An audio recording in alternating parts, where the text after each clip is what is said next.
The following podcast is intended for a mature audience. Listener discretion is advised.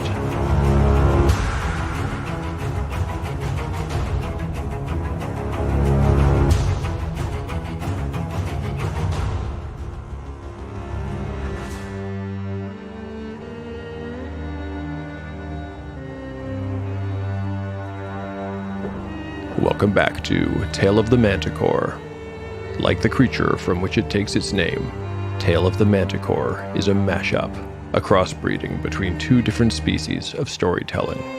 Here you will find the unpredictability of old-school paper and dice games with the storycraft of a dark fantasy novel. No character is sacred, and no character will be spared if the dice decide their fate is at hand. The dice determine all. According to lore, the tale of a manticore is barbed with cruel iron spikes. There will be much pain in the days ahead.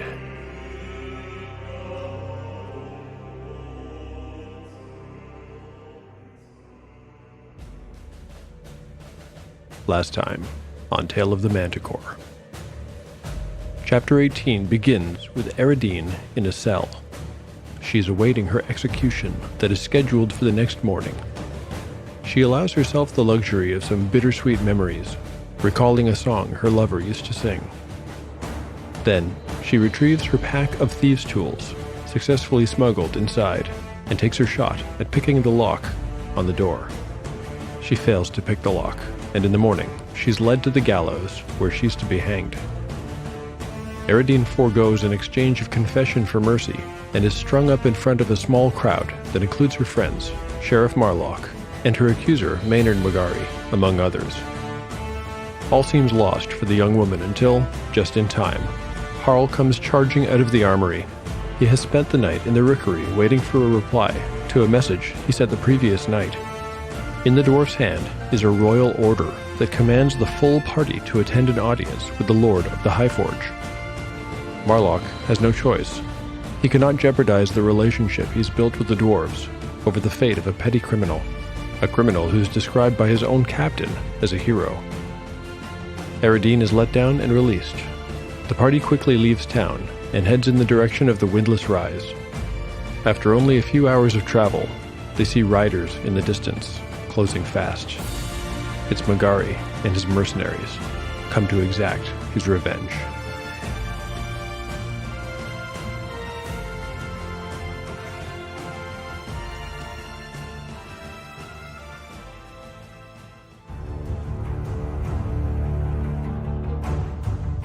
Chapter 19, Part 1. Day 24. Noon. Party status. Harl, 8 of 8 hit points. Kagan, 16 of 16 hit points. Eridine, 8 of 8 hit points. Gyrios, 14 of 14 hit points. Umura, 10 out of 10 hit points. Spells available. Umura has memorized Hold Portal and Charm Person. Gyrios has prayed for Cure Light Wounds.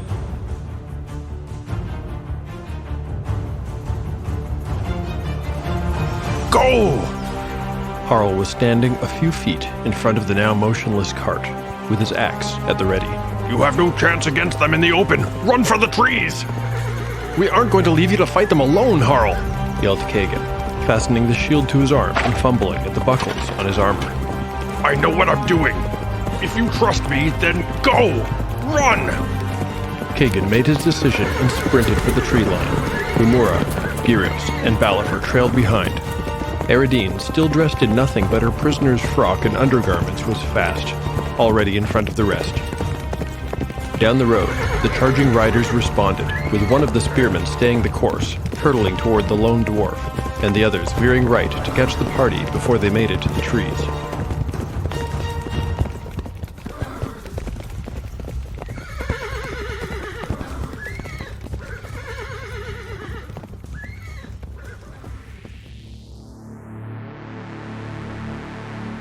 Whether the party makes it or not will come down to a simple initiative roll. We'll get to that in a minute. First, let's see what our party is up against. Magari himself is not so tough. He's a level 1 fighter, trained but inexperienced. He's not armored, not having expected to need it, he brought none. For this reason, and because he has hired men to fight for him, he will limit his involvement in this battle. Magari's mercenaries, however, are seasoned fighters. They do wear armor, and each of them is a real threat. Here's a brief overview of these men. The two wielding spears are level 2 fighters wearing chainmail armor. They have shields, but did not have them equipped, as they needed the full use of their left arm to control their galloping steeds. This gives them a base armor class of 5. Each man is tough, with 13 hit points. But the toughest of the mercenaries is a level 3 fighter, with 21 hit points. He's armored, as the others are, and has a base AC of 5 as well. Like Magari, he carries a longsword. There's a surprising lack of details in the BX rules surrounding the mechanics of mounted combat. A search online produced a labyrinth of details, none of which satisfied my criteria of being simple and clean. It appears that I'll need to make up my own rules. Certainly there's a big advantage to fighting from horseback against a smaller opponent. Logic and actual history bears this out. I'll say that a weapon used from a charging horse will do double damage, but that the charge can only happen once. After that, I'll award a +2 bonus to attack rolls and an improvement of 1 to the rider's armor class, with both of these modifiers attributable to the rider's height advantage. The mercenary's adjusted AC then will be 4, where Magari's is still quite poor at an 8. Let's get into round 1. This very first initiative roll is crucial for the party. If they lose, and one of the men scores a hit, charging and dealing double damage, Harl, Eredin, and Umura are all at risk of dying in a single hit. Entering combat.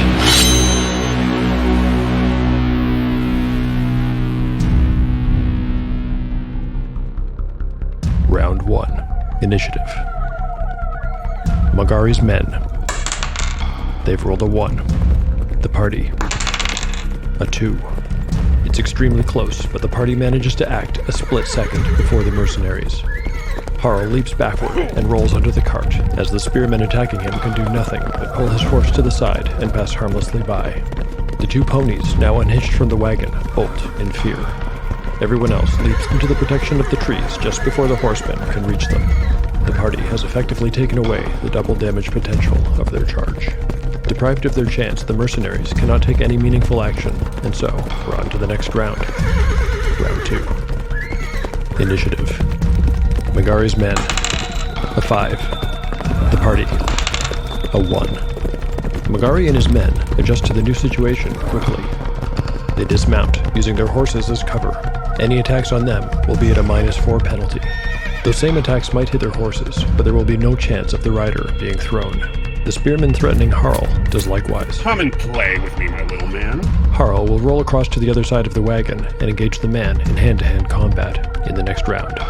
At this point, Kagan and Gyrios can do little, and they must wait to act. Eredin, Balifer, and Umura, however, can take an action. Although he's not the greatest threat to them, Eredin will not miss this chance to take a shot at Magari. She needs a 15 to hit him. Here's the roll. 18, that's a hit. Eredin's done 4 points of damage. Her arrow slices a deep cut across the right side of Magari's face, just as he's trying to get off his horse and causes him to fall to the ground. Magari lands hard. He's deeply shaken and has only 1 hit point left. Balifer aims at the newly dismounted spearman. The spearman is using his mount for cover, and Balifer will need a 19 to hit him. A score from 14 to 18 will hit the horse. He's rolled a 5. He's missed completely. Next up is Umura. Umura will waste no time and cast the spell, Charm Person, on the swordsman. The swordsman has a saving throw of 16. That's a tough save. His roll? A 9. The fighter stumbles and rubs his face with his free hand. He's completely disoriented, and within a few seconds, he is under her spell. Round 3. Initiative. Magari's men. A 4. The party. A 1. Maynard finds himself lying on the ground, with blood running from a deep cut in his face. He looks around desperately for cover. He sees a nearby ravine, and while he has the strength, he crawls into it, hoping that the mercenaries will finish the job quickly. Magari's spearman breaks from the cover of his horse and rushes towards the wood. The first opponent he comes across is Kagan, and he thrusts his spear savagely. He needs a 15 to hit Kagan's armor class. With a 6, he misses. Right behind him is the swordsman who's been charmed by Umura. This man is the leader of their band and the most dangerous of them. He now sees his fellow spearman as a threat to his friend Umura and attacks from behind. I'll give him a +2 bonus to the roll. He'll need a 12 to hit his former colleague. He's rolled a 6. The spearman has heard him rush up and, by instinct, dodges the swing. Over by the road, the other spearman faces off with Harl in hand-to-hand combat. Time to die, filthy dwarf. This spearman needs a 15 to hit Harl's AC. He feints and thrusts. But a 7 will not do it. Harl parries the blow and prepares a counterattack. He needs a 13 to hit the spearman, with whom he's facing off 1-on-1. He's rolled a 15. That's a hit. Ha! Harl's battle axe clips the man, but for just 2 points of damage. Eridine looses another arrow. This time, unable to see Magari, she fires at the approaching spearman. With a 9, she has missed. Balifer, using his crossbow, tries to put a quarrel in the same man. Another 9, another miss. There's not too much Umura can do at this point, so she simply calls out to the swordsman to protect her and her friends. Don't let them hurt us! Kagan swings back at the spearman, with whom he is now engaged. He needs a 13 to hit. An 18. Kagan has hit for 5 points of damage. At this point, Gyrios also springs from the trees and swings at that same man. He needs a 14 to hit. With a 10, he has missed. Round 4. Initiative. Magari's men. A 5. The party. A 3. The mercenaries have won again, but at this point, I need to do a morale check. Their leader is bewitched, they're outnumbered, and their benefactor is hiding in the dirt. Still, these are professional killers with a high morale. I'll say it's a 10. Here's the roll. It's an 8. They'll stay and fight, at least for now. The spearman on Kagan realizes that he's surrounded, but he figures that if he can take down this one man, he can even the odds. He jabs at Kagan again, but there's just too many men around him. He's rolled a 3 and has missed badly. Yeah. His former leader, the swordsman, now attacks him, but an 11 is a miss. Magari, holding a hand to his face, which continues to bleed profusely, is looking around for a chance to escape. He notices that his horse is not too far away. A little ways away on the road, the spearman and Harl continue to circle around the wagon. You slippery little mouse. Each one looking for a chance to strike. Why don't you come here and get me? The spearman thrusts. A 7. That's a miss. Now it's the party's turn. Harl springs forward and swings his axe. He has rolled a 4 and has also missed. How's this for a little mouse? Back at the tree line, Eridine is drawing her short sword. She's noticed that Harl is fighting alone. She sprints to help him, but she cannot get there this round. Kagan strikes at the spearman. An 11. That's close, but not good enough. Balifer, unable to fire into melee, is effectively out of the fight for now. He scans the road, looking for Magari. This fighter is doing an impressive job, fending off 3 opponents at the same time. Gyrios swings his flail, but he's not used to this weapon yet. He's rolled a 2. It's a clumsy attempt, and a miss. Round 5. Initiative. Magari's men. A 5. The party. Another 5. In this round, all action is simultaneous, which means that if anybody's incapacitated, they will still have a chance to counterattack. We'll start with the enemy's side. The spearman on Kagan makes his move. He needs a 15 to hit. A 13. The sharp tip of the spear scrapes across Kagan's shield harmlessly. The mercenary with the sword attacks. A 17, that's a hit. But he only does 1 point of damage. Over by the wagon, the spearman makes a savage thrust. A 14, a miss, but very, very close. As for Magari, I'm going to give him a 50% chance to make a run for his horse. On a percentile die. A 36, he does. Magari runs for it, but Balafur notices this and takes the shot. Balafur will need an 11 to hit the noble as he flees. An 8. The quarrel whizzes by harmlessly, spurring Magari to run even faster. Eridine has now closed with the spearman. She attacks. A 4 is a miss. Harl swings out with his battle axe. A 6, he's also missed. Ha! Back at the tree line, Kagan is fighting the spearman. A 15, that's a hit. For another 4 points of damage, they're wearing this man down bit by bit. He now only has 3 hit points left and he's bleeding badly. Gyrios also swings at the spearman. A 19, this time Gyrios hits. For 4 points of damage, the ball end of Gyrios' flail cracks the man in the head, and his helmet cannot save him. Ha! He goes down in a heap. Round 6. This will be the final round of battle. Magari will either escape or die in the attempt, and the other soldier will almost certainly give up. No rolling is necessary when the odds are so impossibly stacked against him, especially when, from his perspective, his own leader has betrayed him and switched sides. Initiative. Magari's man. 5. The party. A 1. Magari has made it to his horse. He's a skilled rider and swings his broken body up into the saddle smoothly and digs in his spurs. Balafur will raise his crossbow, but Gyrios will stop him from firing. I don't think he's a threat to us any longer, my friend. The remaining mercenary looks around and throws his spear to the ground, putting his hands in the air. I surrender! This fight is over.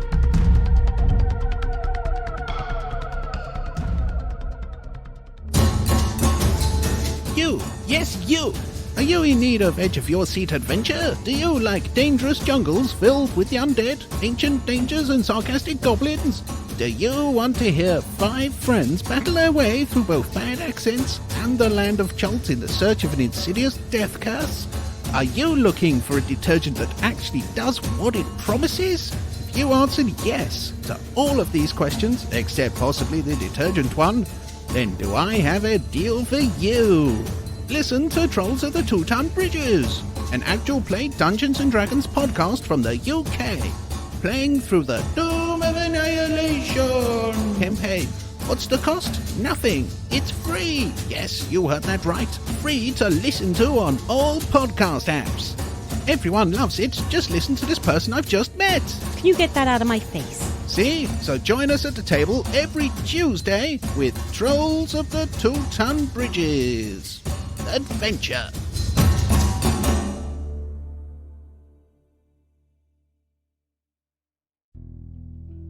Magari's pursuit of the companions has turned out to be a total failure.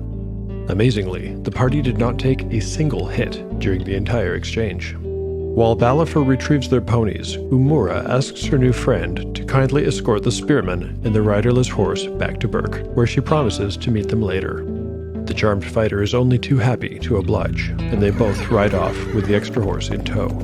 Kagan checks the body of the poor spearman who essentially had to fight them all by himself, and finds a few items of interest.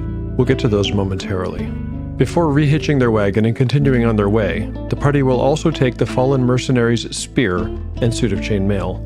Balafur says that selling it will help offset the cost of his business having been interrupted.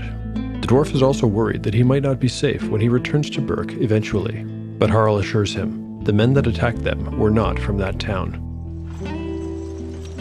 Once they're back on the road, Kagan decides to kill some time by doing a full inventory. From the mercenaries, they took a flask of cheap whiskey, a flint and steel, 4 candles, and a whetstone. They also took a number of coins that Kagan now adds to their total. Back when they'd arrived in Burke, they were forced to pay a tax on their findings. Marlock had kept it simple and taken the flower-shaped brooch of gold and emeralds. Lord Skelling would eventually be the recipient of this piece of jewelry, and, in a dark twist of irony, its sale would end up partially funding Raffenfell's research. Aurea Santanir, Captain Tor, and Riley had also each been given a share of the treasure, 25 gold pieces apiece. A further 50 gold pieces was deducted and given to the families of the fallen soldiers. What remained, after dividing the mercenaries' purse, and after subtracting the money that Marlock took when he made them purchase the armor he'd given them on loan, plus the coins they already had, amounted to just 4 gold pieces, 351 silver pieces, and 82 coins of copper. Kagan, thinking of all the money coming into their possession and then leaving it just as quickly, gave a wry smile. But still, things weren't so bad. They still had the silver necklace, and the candelabra, and the garnet ring. Furthermore, the mail on their backs now belonged to them. If you're curious to see the party's full inventory, including all of the equipment they've acquired so far, I'll post updated character sheets on taleofthemanticore.blogspot.com.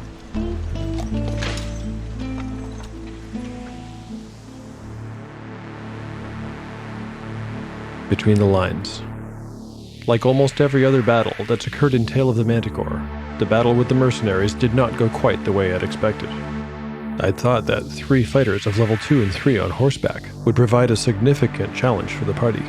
With Eredin unarmored, and Harl being only level 1, if the dice rolls had gone differently, we might well have had another party death on our hands. As it turns out, the party walked away without a single scratch. This was especially surprising to me because when I rolled up the mercenaries' hit points, they rolled really well, getting scores of 13, 13, and 21, respectively, for second-level fighters who only get a D8 per level. This battle, and the last couple of battles actually, have got me thinking that there are a couple of issues concerning hit points that I need to work out in Tale of the Manticore. 1. When characters and enemies are first or low level, and have relatively few hit points, it makes sense to describe every hit in combat as an actual wound, a blade raking across the chest, a club breaking bones, etc. But as the characters and their opponents rise in power, it makes less and less sense to describe it this way. This is a topic that belongs more in a Reddit forum than here, so I won't go into a lot of detail. But suffice it to say that hit points represent more than just health. They're an abstract idea. They represent luck and stamina and skill in reducing damage as it comes. Well, that's all well and good, but I feel it would be strange for me to play through a combat and announce a hit, and then describe it as a narrow miss. That could be confusing. So, in future you may find that during combat, I announce a hit with damage, but don't fully describe it. 2. One more thing concerning hit points. I think my decision to award PC's maximum hit points per level is a solid decision, but only for lower levels. I've decided that for level 3 and beyond, so that my PCs don't get overpowered, I'm going to apply my 50% min-out rule to them as well. So, for example, if Kagan, who's now level 2 and has 16 maximum hit points, gets to level 3, I'll roll a d8 and boost any result under a 5 to a 5. Hopefully, doing this now will preserve the excitement in battles to come.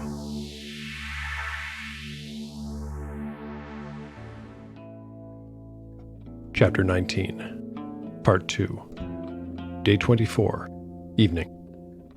Party status. All party members are at maximum hit points. Spells available. Umura has memorized Hold Portal. Gyrios has prayed for Cure Light Wounds. The road between Burke and the foothills was little more than a dirt path, moving up a slow and steady incline. The wagon's wheels bumped along, making a crunching sound. The air began to cool. Eventually, the sun dipped in the sky, and they entered the foothills of the Skundra. Kagan woke up. He'd been dozing on a sack of pelts. He sat up, careful not to wake Umura, who snored softly beside him. Impulsively, he reached ahead and squeezed Eredin's shoulder, wanting her to know how glad he was at how things had turned out in Burke. She twisted in her seat and gave him a little smile. At long last, addressing nobody in particular, he said, "I think we've left Camertine. You know, I never thought I'd get to travel beyond the king's borders." "I had always wanted to see the mountains up close," said Gyrios. He had finished a new set of prayers, begun at sunset. After that, he had simply sat, looking out the side of the cart and appreciating the landscape as it panned across his vision. Eredin wanted to say something, but her throat hurt too much to talk. she just offered the two men another smile. The cart lurched over a large rock, and then they could feel the road incline more steeply as gravity forced them to adjust their seats. The ponies slowed with the increase in effort, and the road began to exchange its straight form for a serpentine one. By sunset, they could see smoke and lighted windows in the distance. Beyond that, huge gray mountains loomed, growing dark, and eventually blending into the evening dim. Oh, it's nice to come home, said Harl.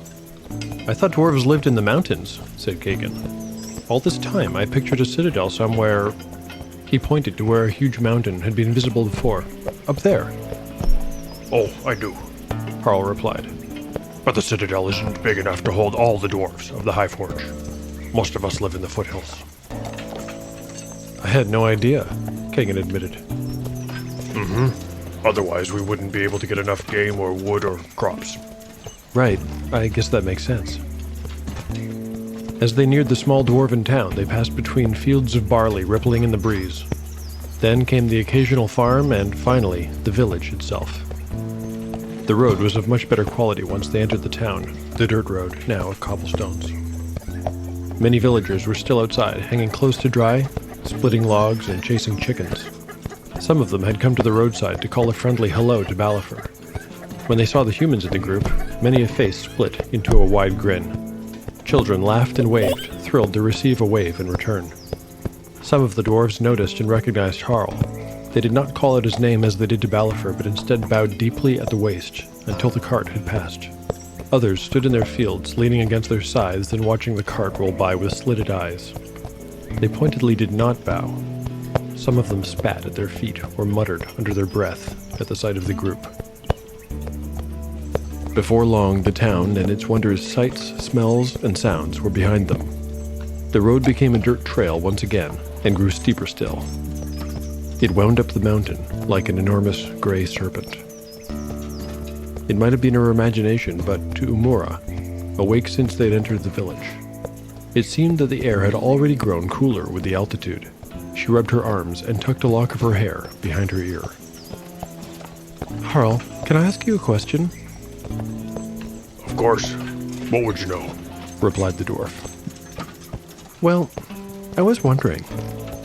Back in Burke, when you read out that royal order. Yes? Well, when you read it out, it had all of our names on it, but it didn't have Captain Tor's name, or Riley's. In the dim light, nobody could see Harl's face turn a shade of pink. Oh, yes. Very observant of you to have noticed, he said. Harl was silently grateful that Sheriff Marlock had not. Oh, well, when I sent a bird to the High Forge, informing them of our, situation, I was worried that a reply might arrive too late to be of help, so I see, Umura laughed. Very clever. But how did you make the seal of your lord? What did you say his name was? Her name, Lord Clenneth.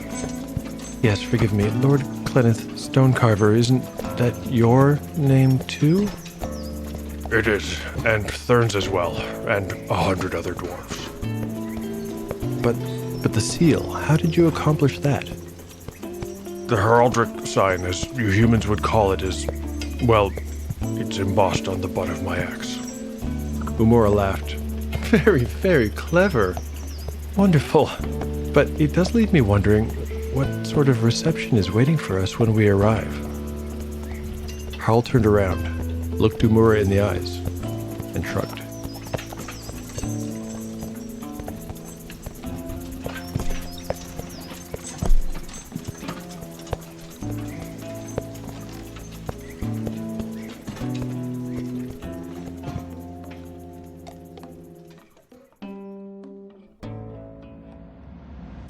Thank you for listening to Tale of the Manticore. If you enjoy what you've heard and you'd like to support the show, please consider leaving a 5-star review on iTunes. Lately, I've been reading one of these great reviews at the end of each episode, and I'd like to read another one right now.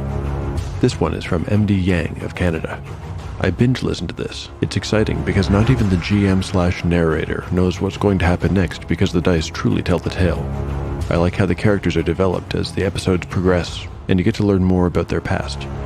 Combat goes quickly, without players bogging down the action with chatter, and the GM does a great job interpreting the various die rolls. Very dynamic. Thank you so much for your review, MD Yang. A special thanks goes to Stephen Quinn of the Dungeons & Dodos YouTube channel for voicing Mercenary No. 1. Stephen, thank you very much for your contribution to the show. For rants, show notes, and occasional maps, character sheets, tables, and other items related to the show, as well as links to background music from the show and available for free to use in your own games or shows, please visit taleofthemanticore.blogspot.com. The adventure continues in the next chapter of Tale of the Manticore, the story where chaos rolls.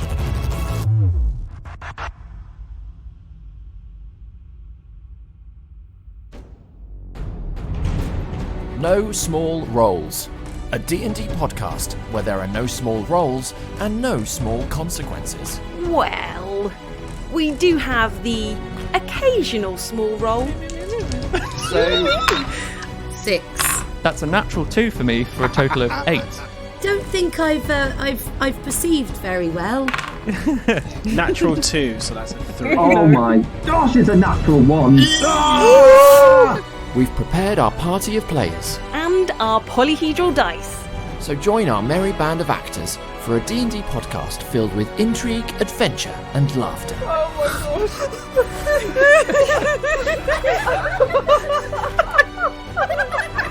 Search for No Small Rolls on your favourite podcasting app, Spotify and YouTube.